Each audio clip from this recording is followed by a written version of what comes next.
নমস্কাৰ, এই মুহূৰ্তত আহি পৰিছে কেইবাটাও বিগ ব্ৰেকিং নিউজ। আজি হৈছে ২৬ জুলাই।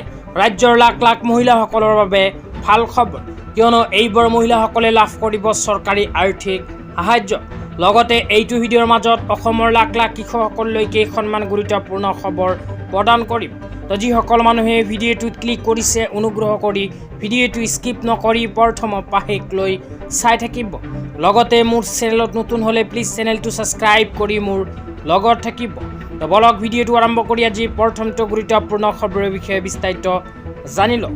আজিৰ প্ৰথমটো গুৰুত্বপূৰ্ণ খবৰ হ'ল অসমৰ লাখ লাখ কৃষকসকলৰ বাবে। আপোনালোকে মোবাইল স্ক্ৰীনত চাব পাৰিছে, পীযুষ হাজৰিকা ডাঙৰীয়াই এক বিশেষ আপডেট প্ৰদান কৰিছে। তো ইয়াতে কি লিখা আছে পঢ়ি আপোনালোকক বিতংভাৱে বুজাই দিছোঁ। তো অনুগ্ৰহ কৰি ভিডিঅ'টো প্ৰথমৰ পাশেক লৈ চাই থাকিব। তো ইয়াতে লিখা আছে, কৃষি হৈছে অসমৰ অৰ্থনীতিৰ মূল ভেটি, কিন্তু বিভিন্ন প্ৰাকৃতিক দুৰ্যোগ বা কীট পতংগৰ আক্ৰমণে মুহূৰ্ততে এজন কৃষকৰ বছৰজোৰা পৰিশ্ৰম ক্ষতিগ্ৰস্ত কৰিব পাৰে। এনে পৰিস্থিতিত কৃষকৰ আৰ্থিক সুৰক্ষা নিশ্চিত কৰাৰ লক্ষ্যৰে ২০১৬ চনত মাননীয় প্ৰধানমন্ত্ৰী শ্ৰী নৰেন্দ্ৰ মোদী ডাঙৰীয়াৰ দূৰদৰ্শী নেতৃত্বত ভাৰত চৰকাৰে আৰম্ভ কৰিছে প্ৰধানমন্ত্ৰী ফচল বীমা যোজনা আঁচনি। তো তাৰপিছত আৰু কি লিখা আছে পঢ়ি শুনাই দিছোঁ।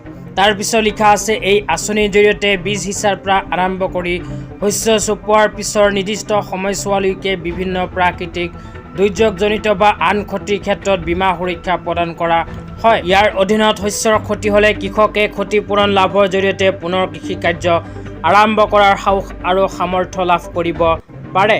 তাৰপিছত আৰু লিখা আছে, বৰ্তমানে এই আঁচনিত অংশগ্ৰহণৰ কৃষকৰ বাবে স্বেচ্ছামূলক।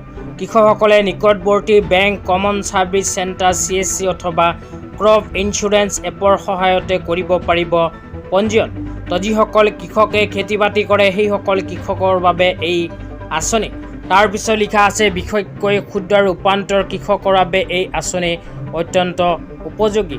আমাৰ আহ্বান, প্ৰত্যেকগৰাকী কৃষকে এই যোজনাৰ সুবিধা গ্ৰহণ কৰি নিজৰ শস্যৰ জীৱিকা সুৰক্ষা নিশ্চিত কৰক, কাৰণ সুৰক্ষিত কৃষকে সমৃদ্ধ কৃষি আৰু সমৃদ্ধ কৃষকে বিকশিত অসমৰ আধাৰ। তো ইয়াতে উল্লেখ কৰা অনুযায়ী যিসকল কৃষকে খেতি বাতি কৰে সেইসকল কৃষকৰ বাবে ভাৰত চৰকাৰে ২০১৬ চনৰ পৰা আৰম্ভ কৰিছে প্ৰধানমন্ত্ৰী ফচল বীমা যোজনা আঁচনি। তো আপোনালোকে যদি খেতি বাতি কৰে আৰু নিজৰ খেতিৰ দ্বাৰা যদি প্ৰাকৃতিক দুৰ্যোগৰ ফলত হোৱা ক্ষতিপূৰণ পাব বিচাৰে, তেন্তে এইখন আঁচনিত কৰি লওক আবেদন। তো যিসকল কৃষকে আগতীয়াকৈ আবেদন কৰিছিল সেইসকল কৃষকৰ ভিতৰত লাখ লাখ কৃষকে ইতিমধ্যে ৫,০০০ টকাৰ পৰা আৰম্ভ কৰি ৫০,০০০ টকা পৰ্যন্ত আৰ্থিক সাহায্য লাভ কৰিছে। তো আপোনালোকে যদি শালি ধান খেতি কৰি আছে বৰ্তমানে, তেন্তে এইখন আঁচনিত অতি শীঘ্ৰে কৰক আবেদন।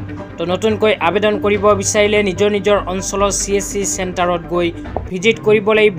তো আপোনালোকে নিজৰ নিজৰ অঞ্চলৰ CSC চেণ্টাৰৰ সহায়তে কৰিব পাৰিব আবেদন। তো এতিয়া আপোনালোকক দিবলৈ লাগিছোঁ আজি দ্বিতীয়টো খুবেই গুৰুত্বপূৰ্ণ খবৰ। আজি দ্বিতীয়টো গুৰুত্বপূৰ্ণ খবৰ হ'ল অসমৰ লাখ লাখ মহিলাসকলৰ বাবে। তো মহিলাসকলৰ বাবে ইয়াতে কি লিখা আছে পঢ়ি শুনাই দিছোঁ। তো ইয়াতে লিখা আছে, পুনৰ আৰম্ভ হ'ব জনকল্যাণমূলক আঁচনিসমূহ। অসম চৰকাৰে নতুনকৈ আৰম্ভ কৰিব এই কেইখন বিশেষ আঁচনি। ১ নম্বৰত কোৱা হৈছে, ৰেহাই মূল্যত মচুৰ দাইল আৰু চেনি পুনৰ আৰম্ভ হ'ব ১ আগষ্ট ২০২৬ তাৰিখৰ পৰা। ২ নম্বৰত লিখা আছে, অৰুণোদয় আঁচনি। অৰুণোদয় আঁচনিখন পুনৰ আৰম্ভ হ'ব ৩ আগষ্ট ২০২৬ তাৰিখৰ পৰা। তো মহিলাসকলে অহা ৩ আগষ্ট তাৰিখৰ পৰা নিজৰ বেংক একাউণ্টত লাভ কৰিব অৰুণোদয় আঁচনিৰ ধন। ৩ নম্বৰত কৈছে, নিযুত মইনা আৰু নিযুত বাবু আঁচনি পুনৰ আৰম্ভ হ'ব ৩ আগষ্ট ২০২৬ তাৰিখৰ পৰা। তাৰপিছত একেবাৰে শেষত কোৱা হৈছে, জীৱন প্ৰেৰণা আঁচনি পুনৰ আৰম্ভ হ'ব অহা ছেপ্টেম্বৰ ২০২৬ তাৰিখৰ পৰা। তো আজি ইমানেই, ভিডিঅ'টো চাই কেনে পেলাই জনাই দিব।